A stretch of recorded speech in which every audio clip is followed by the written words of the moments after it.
उत्तर प्रदेश में टीजीटी और पीजीटी भर्ती का इंतजार कर रहे विगत वर्षों से आपके लिए जो विज्ञापन की खबर है वो लगातार आपके न्यूज़पेपर्स या आपकी जो दिलासा के तौर पर दिए गए हैं नेताओं के ओर से। लेकिन दोस्तों अब इसके लिए जो आप समझ सकते हैं कि 2020 में विधानसभा चुनाव है और अंतरिम रूप से अब ये फॉर्म निकालना इन लोगों की मजबूरी हो गई है। अब इसका जो संशोधित विज्ञापन है वो यहाँ पर जारी किया जाएगा। आपके लिए मैं जानकारी दे दूं, इससे पहले भी ये विज्ञापन जो है जारी कर दिया गया था और लगभग 3 महीने हो चुके हैं और उसके बाद इसमें अब जो संशोधन है वो आखिरकार हो चुका है। तदर्थ शिक्षकों का मैटर जो है सुलझ चुका है और आपकी जो पदों की संख्या है वो भी बढ़ेगी। उसमें कुछ विशेष पदों को जो है इसमें जो है शामिल किया जाएगा, तब आपका जो है संशोधित विज्ञापन जारी किया जाएगा। इसके लिए कौन सी मुख्य डेट्स होंगी, कब तक विज्ञापन आएगा, कब इसका एग्जाम्स होगा और क्या इसमें प्रक्रिया आपकी होनी है, नया चेंजेस क्या हो सकता है, साथ ही साथ कौन सी पुस्तक है, क्योंकि पुस्तक जो है महत्वपूर्ण होती है किसी भी परीक्षा को, किसी भी एग्जाम्स को जो है फेस करने के लिए महत्वपूर्ण पुस्तकों की जानकारी होना आप लोगों के लिए आवश्यक है। जो विगत वर्षों से टीजीटी और पीजीटी के क्षेत्र में काम कर रही हैं उन पुस्तकों का लेवल्स और उन पुस्तकों पर भरोसा किया जा सकता है जिसके लिए भविष्य में आपके पास होने की उम्मीदें जो है बढ़ सकती हैं। तो ऐसी पुस्तकों के बारे में भी आपको जानकारी दी जाएगी। तो यहाँ पर सबसे पहले बात करते हैं तदर्थ शिक्षकों के समस्या का जो समाधान हुआ है वो किस प्रकार से हुआ है। तो देखिएगा, तदर्थ शिक्षक कुछ ऐसे शिक्षक हैं जो आपकी जो है माध्यमिक सेवा चयन बोर्ड उनको जो है इस भर्ती में यूपी का जो टीजीटी पीजीटी का विज्ञापन हुआ था वेटेज देने के लिए बात कर रही थी, जिसको लेकर के क्योंकि इनकी संख्या काफ़ी ज़्यादा है और वैकेंसीज इतनी ज़्यादा नहीं थी तो समस्या ये आती है कि आपका जो हक है वो कहीं तदर्थ शिक्षक ना मार कर ले जाएं। तो इसलिए छात्रों ने प्रोटेस्ट किया जिसका रिजल्ट जो है उनके सामने है। अब जो है तदर्थ शिक्षकों को जो है भर्ती से बाहर किया जाएगा, भर्ती से बाहर रखा जाएगा तदर्थ शिक्षकों को। हाँ, यदि कोई तदर्थ शिक्षक आवेदन करना चाहता है तो सामान्य अभ्यर्थी की तरह वो अपना आवेदन कर सकता है और सामान्य अभ्यर्थी के लिए उसे जो है सामान्य तरीके से अपना जो प्रतियोगी जो है वो दिखानी होगी, यानी कि कंपटीशन करना होगा। अब उसको जो है वेटेज किसी प्रकार का नहीं दिया जाएगा। इसके लिए जो तदर्थ शिक्षक थे उनका विनियमितीकरण कर दिया गया है।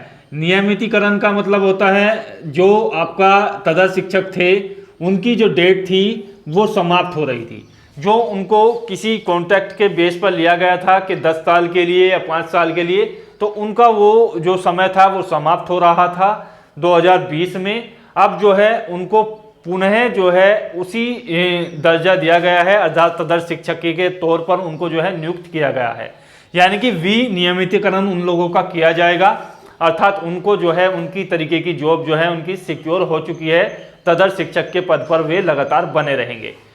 अब यहाँ से जो आपका विज्ञापन होगा उसमें इन तदर्थ शिक्षकों को जो है बाहर रखा जाएगा और सामान्य अभ्यर्थी की तरह इसमें जो है अपना कॉम्पिटिटिव दिखाएंगे और आपके लिए जो है सामान्य तौर पर आवेदन करेंगे।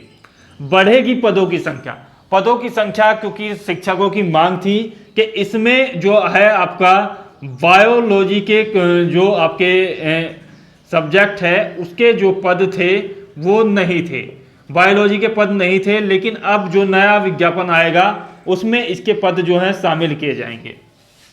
समीक्षा इसकी हो चुकी है और संभावना यही है कि 300 से अधिक इसके लिए आपके पद देखने को आपको मिलेंगे।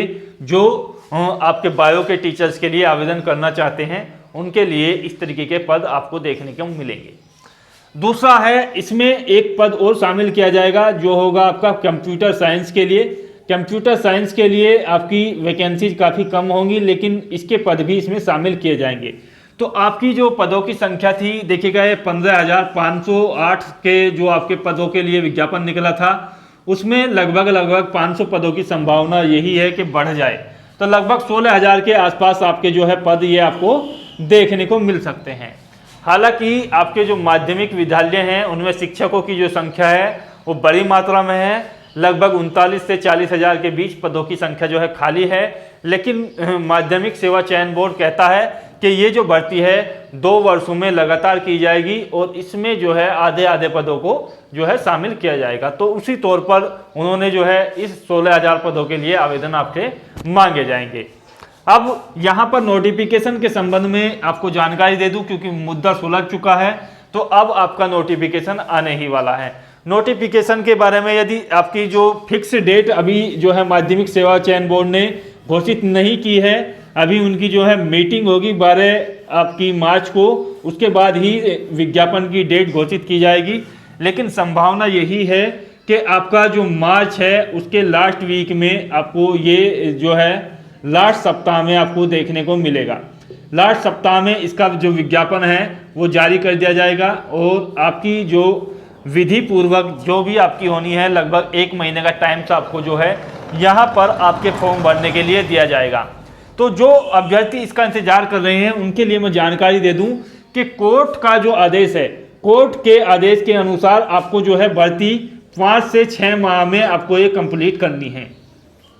तो उसी प्रक्रिया को अपनाते हुए ये जो भर्ती है आपकी 2021 में ही कंप्लीट होगी। और इसके लिए आप समझ सकते हैं क्योंकि 2022 में आपके विधानसभा चुनाव हैं, तो यहाँ पर भर्ती कंप्लीट होना एक सरकार के लिए चुनौती होगी, क्योंकि वो चाहेगी कि ये भर्ती कंप्लीट हो जाए और चुनाव के तौर पर ये जो बेरोजगारी का मुद्दा है ये ज़्यादा बड़ा फाइट ना कर सके। तो यहाँ पर आपका जो एग्जाम्स है उसके लिए संभावना यही है कि जुलाई में आपका जो एग्जाम्स हैं वो हो जाए टीजीटी और पीजीटी के लिए। अब इसमें काफ़ी अभ्यर्थियों के मेरे पास कमेंट्स आए थे कि क्या महिला अभ्यर्थी कहाँ शामिल हो सकती है। महिला अभ्यर्थी यानी कि 2 वर्ग आपके रखे जाएंगे, एक है आपका बालक वर्ग और दूसरा है आपका बालिका वर्ग। तो देखिएगा महिला अभ्यर्थी दोनों में शामिल हो सकती है, महिला यहाँ भी जा सकती है और यहाँ भी अपना आवेदन कर सकती है। बालिका वर्ग जो है विशेष महिलाओं के लिए ही सुरक्षित है और इसमें महिला और पुरुष दोनों आवेदन कर सकते हैं। तो लेकिन सवाल ये उठता है कि क्या एक साथ दोनों में आवेदन किया जा सकता है। यदि कोई महिला है तो बालिका वर्ग में भी आवेदन कर दे और बालक वर्ग में भी। तो देखिएगा ऐसा दोस्तों संभव नहीं है, केवल एक वर्ग आपको जो है चुनना होगा। एक वर्ग आपको चुनना होगा, या तो आप महिला में आवेदन करेंगी या फिर आप जो है बालक वर्ग में आवेदन करेंगे। तो यहाँ पर आप अपने वैकेंसीज के हिसाब से, अपने सब्जेक्ट के हिसाब से अपना आवेदन का निर्णय जो है आप ले सकते हैं। बात करें यहाँ पर कौन सी पुस्तक आपसे पढ़ी जाए, तो पुस्तक के लिए देखिए तैयारी के लिए सबसे अच्छा जो है आपके लिए यहाँ पर कक्षा 6 से कक्षा 12वीं तक जो भी आपका अपना सब्जेक्ट हो। यदि आप मैथ चुनते हैं, हिंदी चुनते हैं या साइंस चुनते हैं या एसएसटी चुनते हैं, तो 6ठी से और 12वीं तक की कक्षा तक की सभी एनसीईआरटी पर आधारित पुस्तकें जो भी आपके पास होनी चाहिए और उसका अच्छे तरीके से एनालाइज कीजिएगा, तो वहीं से आपका 85% जो है पेपर बनता है। तो 85% पेपर आपका यहीं से आता है। बाकी जो 5 से 10% पेपर्स है वो आपका स्नातक स्तर से आता है।